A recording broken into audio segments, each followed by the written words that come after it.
I've done a lot of interviews over the years, and I don't feel like people know me. Why do you think that is? I've never been fully able to tell my story. People will assume it was easy for you to get into WWE. It was hard. Now that I'm this deep into my career, I'm so happy that it was hard. There's a big difference, it seems, between Natalya and Natty. That was who I always wanted to be, but I didn't feel like anybody else would like her. I won that first Divas Championship. I didn't feel worthy of it. Did you feel worthy when you won the Women's Championship? Yes, it was a different feeling. I finally felt like, why not me? You've been so good at making other people look good. It was a safer place for me, just trying to make everyone happy. Do you remember where you were watching Over the Edge 99? I was at the British Bulldog's house. That was the hardest thing my family ever went through. Did that fracture the relationship with WWE more than a screw job? In different ways, yes. You have a chapter in the book called Vince's Big Idea. He saw me as a serious wrestler, so he's like, let's do something that's gonna make Natty entertaining. It was this.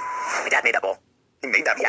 Yeah, he was in rehab, and it's in the book. I write about putting him in rehab, and he made it. I didn't write about the bowl in rehab, or like, I didn't write about this, but when I had to put my dad in treatment, they make them do stuff like crafts and stuff like that. And he made that bowl. That's beautiful. Thank you. Wow. And my mom made the fruits inside of it. Oh my gosh. I know. I love this. My dad's not an artsy guy, so. Well, I mean, clearly this would disagree with that. I think this is the most beautiful setting we've ever had for an interview. Thank you. I love this room. Me too. I can't believe you have a library in your house. I do. I love this room. The brick reminds me of the Hart House. Oh wow. Yeah. No, this is so beautiful. So thank you again for having us here. Of course. Congrats on the book. Thank you. Thank you so much. Yeah. Why did you feel like now was the right time to put your story out? Gosh, so many different reasons. I've been thinking about writing a book for a long time, and so when my contract was coming up last year, in like June of 2024, one of the things that I was like, I got some new goals, and one of them was I want to do a book. And so that was one of the things I brought to WWE, that I was like, listen, like there's a bunch of stuff that I want to do, and I really want to write a book, and I really need the company, like I need you guys to give me your blessing on it. If we're gonna move forward, and I'm gonna continue to work here because I love working for WWE. It's a huge part of my life. It's a huge part of who I am. I'm closing in on almost 2 decades uninterrupted with WWE. It's half your life. And so WWE is a big part of my life. They're my family, but I also have new goals, and I have new dreams, and I'm just that type of person that throughout my whole life I like to set new goals. And if I don't have goals or dreams or something to look forward to or work towards, I feel like I'm stagnant. When I was in school, I had to have things that I just love working towards new stuff. So the book was like, listen, this is gonna be part of a new chapter. I'm starting this new deal with WWE, and I want to be able to write the book. WWE was super supportive about the book. They gave me their blessing and then some. And I needed that because it's not like I'm writing the book as a WWE book. You know what I mean? This is my book, and they're giving me their blessing. And so getting their support, having them have my back on it. Let me turn this little beep off, sorry.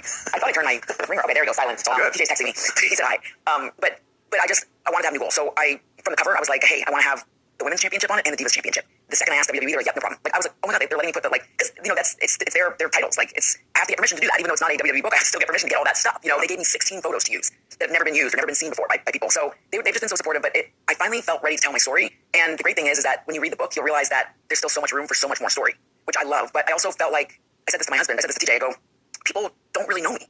I said, I've done a lot of interviews over the years. I've done a lot of media. I did Total Divas. I've been essentially in WWE for, January will be 19 years that I've been under contract. And I just don't feel like people know me. Why do you think that is? Because I've never been fully able to tell my story. I didn't. It wasn't like, it's not like, WWE wouldn't let me. It was just that I never had the courage to fully tell my story. And how much of your story do you think is the story just of your family? And people just lump in like, oh, we know about the Hart family, then therefore I think that's the thing. We must know you. There's so much meat on the bone with my family. People, you think of Owen, you think of Brett, you think of Davey, you think of Dynamite, you think of my dad, you think of my grandfather Stu. And then people kind of like, they just assume it's all encompassing. But that's the thing, is that my book, we touch base on the family, but I didn't want to tell the Bret Hart story. I didn't want to tell the Owen Hart story. I didn't want to tell the British Bulldog story. I didn't want to tell the story of my grandfather. We touch on it, as you know. There's little bits because it's important for people that maybe don't know, like they don't know who Natty is. But the story is very different than anything I've ever told before. So people that are reading the book, like for example, Bianca Belair was one of the first people I let read the book. She read the book in 2 days on a flight to Belgium. We were doing an overseas tour, and she read it. She was sitting behind me on the plane, and I let her read it. And she read it so fast, and she's like, I had no idea about any of this. Like, this is a girl, that I know from work and that I'm friends with, and that we spent, I'm not on the same brand as Bianca, but we spent enough time together, and she knows TJ, she's been down to the dungeon, like we know each other.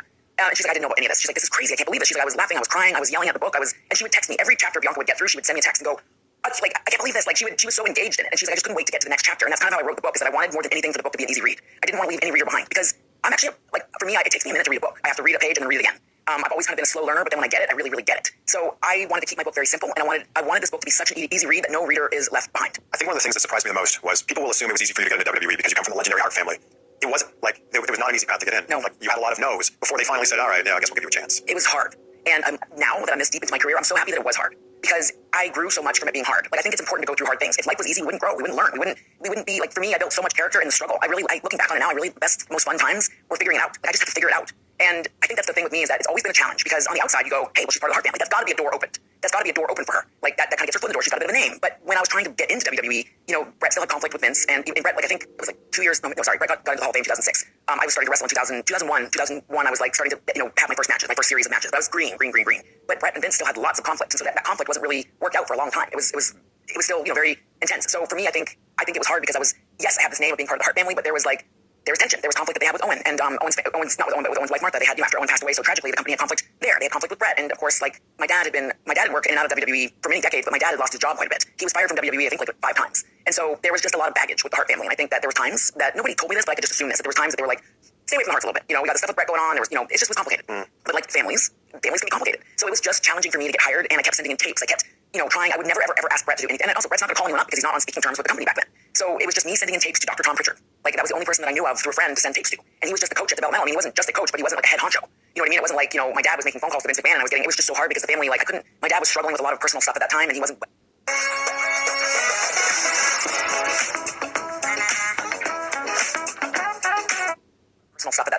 well, and I love that it was hard for me to get hired. I love that so much because it was like, it makes for a great story. When you talk about it took you a while